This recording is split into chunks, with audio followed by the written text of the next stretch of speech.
All right, everybody, today we are going to review the new participation activity looking at our model of aggregate demand and aggregate supply.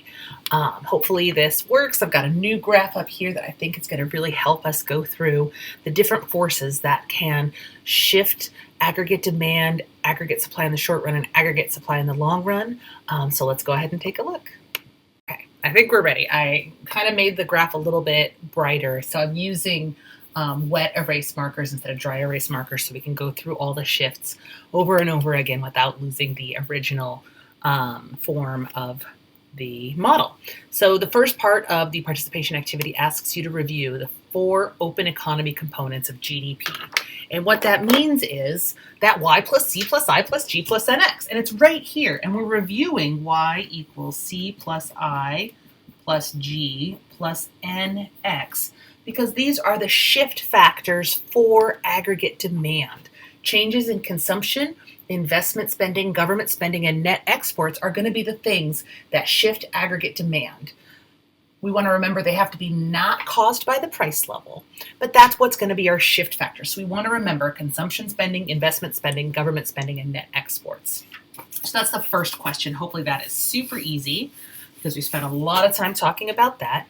And then there's a section where I'm going to ask you to go through and look at different things. There are 4 different shocks to the market, and I want to ask you how they might shift aggregate demand. And so I've got the model here where we have the price level for the entire economy.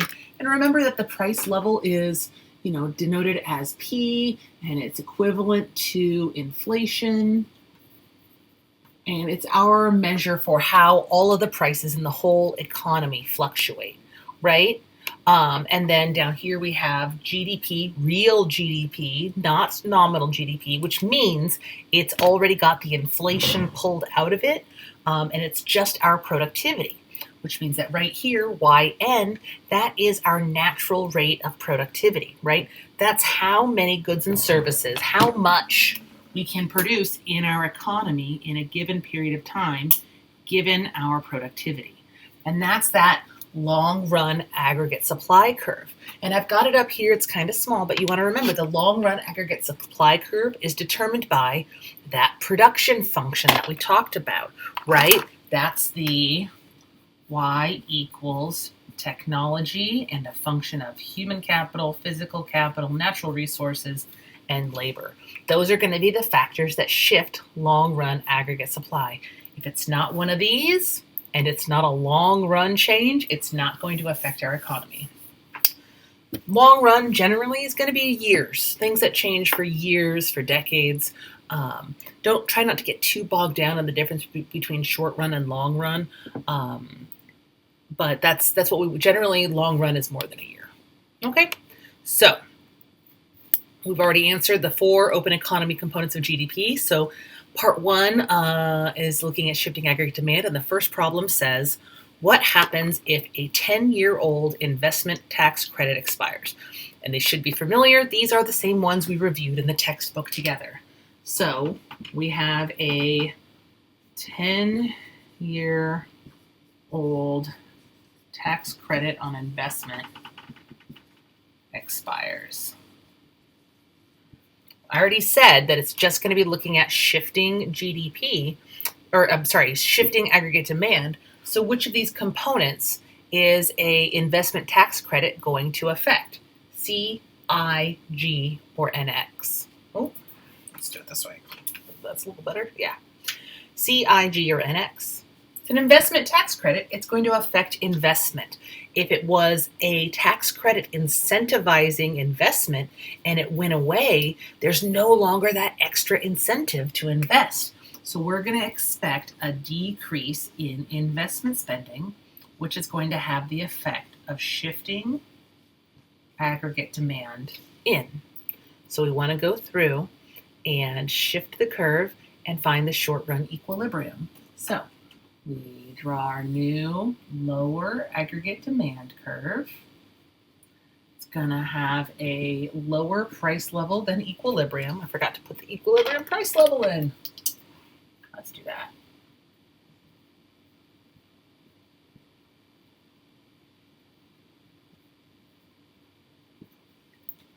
So in the short run, we will see a decrease in aggregate demand in the short run. That's going to move us along the short run aggregate supply curve and give us a little bit of a recession, right? Y will be less than our natural rate of output, less than our full employment output or our natural rate of productivity, right? Okay. The next thing we want to look at is number 2. Okay, these are kind of in a weird order, but that's okay. Number 2 says, what happens if the U.S. exchange rate falls and the dollar depreciates? So let me clear off this. Oh, it almost worked. So now we have a different factor, right? Now we have U.S. exchange rate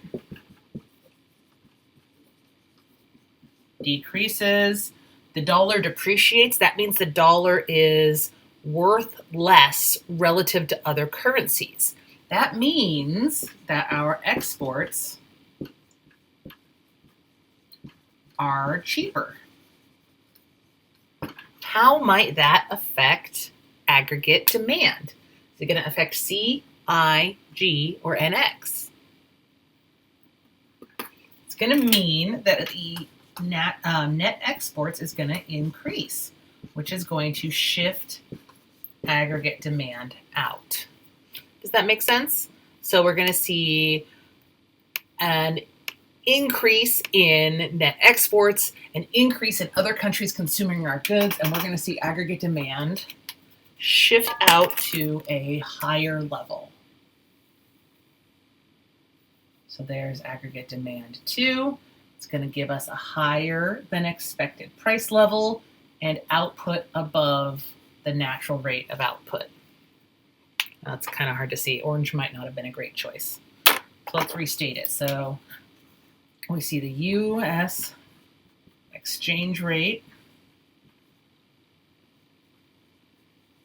falls, making exports cheaper, which means that we see an increase in net exports, an outshift of aggregate demand, which leads to higher prices and higher output. And that's because the dollar depreciated. The dollar decreased in value, our economy got weaker, but that meant people wanted to buy our stuff, and that increased our aggregate demand. So that's awesome. So that's number 2.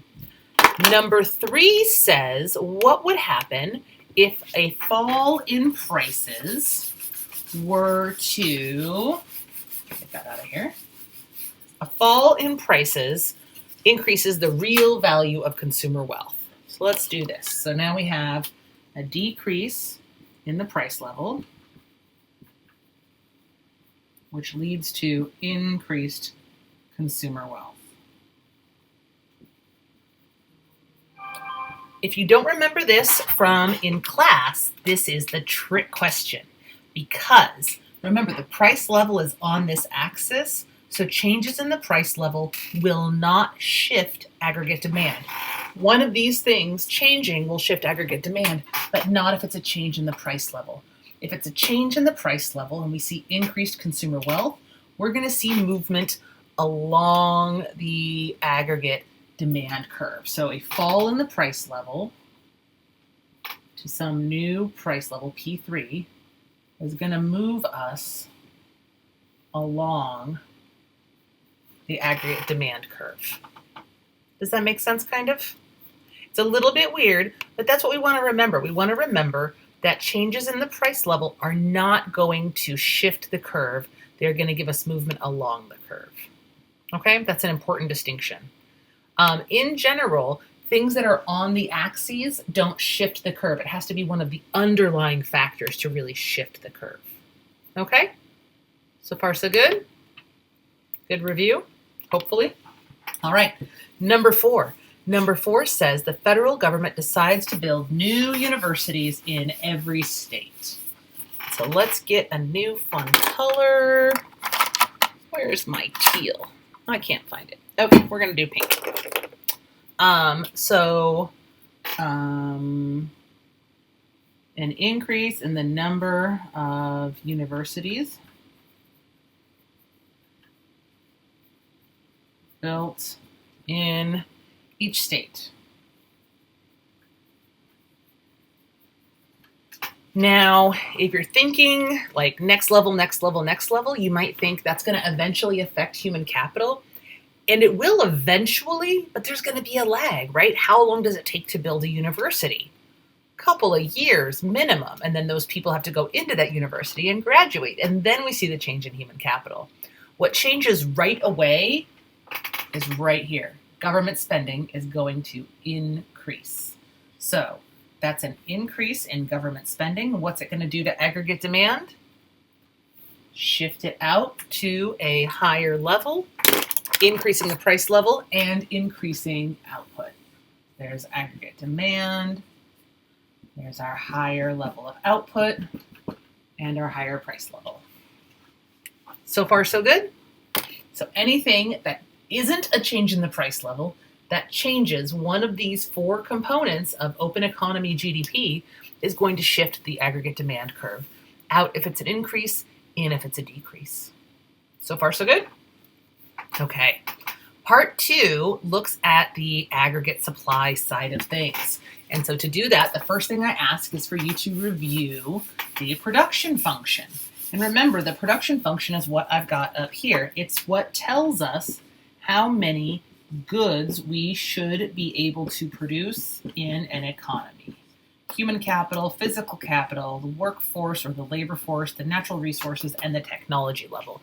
That is our production function. These elements determine our nation's natural rate of output, and they can shift that long-run aggregate supply curve. So now we want to go through and map out the multiple stages of a shock to the economy. So we have the graph of long-run aggregate supply, aggregate demand, and short-run aggregate supply here. And we want to start out in equilibrium with everything, and then we want to show the effect of an economic boom in Canada.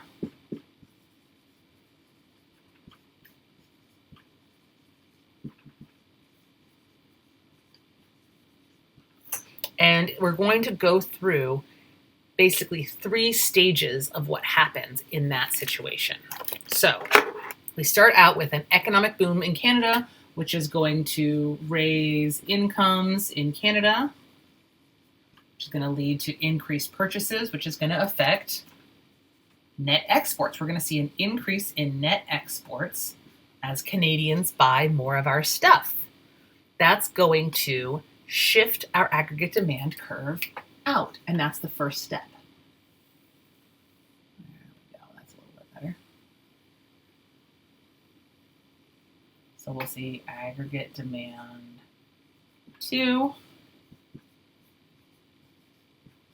That's going to result in a higher level of output in the short run and a higher than expected price level in the short run. So this is the part where you might want to remember that if we have prices are different from the expected price level, then we're going to see natural output not be at the natural rate of output. So we have a difference in prices resulting in a difference in output. And that's going to be a short run phenomenon. So we're going to have this equilibrium up here be, if we started out here at point sort of equilibrium 0, this is equilibrium 1. The next thing that's going to happen is over time, the price level is going to adjust for the shift in aggregate demand, and short-run aggregate supply is going to shift in response to the higher prices of inputs and the higher cost of wages. So we're going to see short-run aggregate supply shift in bit by bit by bit until we return to long-run equilibrium. And that's not the best orange I have. That's the best orange I have. Not great. Okay. So that's short-run aggregate supply 2.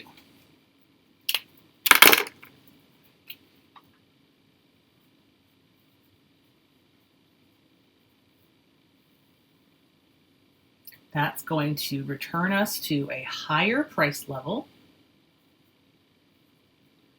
but our natural rate of output. And that's going to be our long run equilibrium. And so we sort of have this move from up the aggregate supply curve when aggregate demand shifts, and then along the aggregate demand curve back to long run equilibrium. And so we'll always see our economy settle back at long run equilibrium, at our natural rate of output, unless we have a change in one of these factors. That's the whole participation activity. It's all in the slides. So if you still have questions, go back to the slides, say something in the discussion boards, email me, make an appointment, and we'll talk about it. Bonus round, what would cause a shift in long run aggregate supply? Okay, that sort of worked. What would cause a shift in long run aggregate supply? Let's do a multiple choice problem, right? Let's see. We have, let's say, A, stock market boom.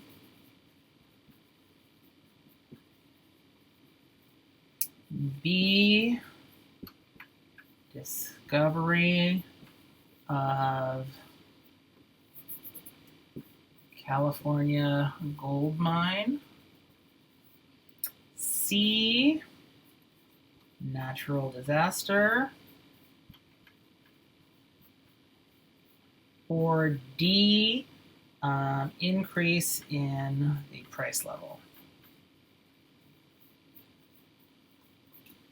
All right, bonus round, right? This isn't on the assignment. This isn't on the participation activity, but I think this is a good, useful little exercise to review this stuff. So what would these things, which of these would cause a shift in long run aggregate supply?